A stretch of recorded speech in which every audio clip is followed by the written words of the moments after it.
दोस्तों,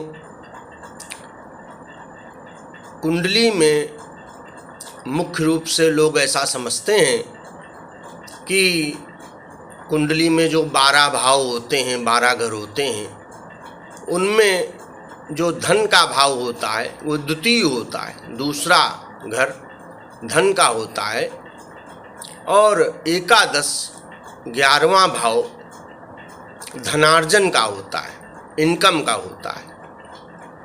लेकिन दोस्तों, हम आपको बहुत बारीक बात बता रहे हैं कि केवल ये 2 भाव ही किसी व्यक्ति की संपन्नता का निर्णय नहीं लेते।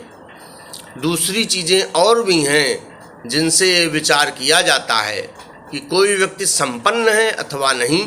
मान लीजिए किसी व्यक्ति के ये दोनों भाव, एकादश भाव, 11वां भाव और द्वितीय भाव खराब हो जाते हैं, तो क्या व्यक्ति के पास धन नहीं रहेगा?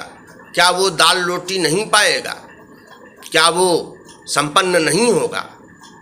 इस बात को सोचने की आवश्यकता है। तो दोस्तों, हम आपको बता रहे हैं कि एकादश भाव और द्वितीय भाव यदि खराब भी हो जाए तो लक्ष्मी का निर्णय यहाँ से नहीं लिया जाता।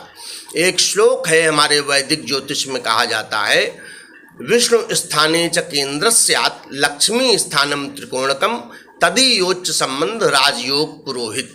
अर्थात प्रथम भाव, चतुर्थ भाव, सप्तम भाव और दसम भाव को विष्णु के स्थान माना जाता है और प्रथम भाव, पंचम भाव और नवम भाव को लक्ष्मी के स्थान माना जाता है और इन दोनों के मिलन से राजयोग की रचना होती है।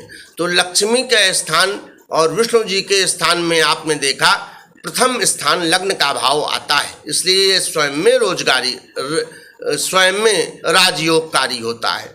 तो दोस्तों, यदि किसी व्यक्ति की लक्ष्मी का संपन्नता का निर्णय लेना हो तो उसके प्रथम भाव लग्न को देखना चाहिए और पंचम भाव और नवम भाव यानी 5वां घर और 9वां घर अवश्य देखना चाहिए कि व्यक्ति कितना संपन्न है। यदि ये दोनों भाव विकसित हैं, अच्छे हैं, तो एकादश भाव और द्वितीय भाव के खराब हो जाने पर भी व्यक्ति संपन्न रहता है।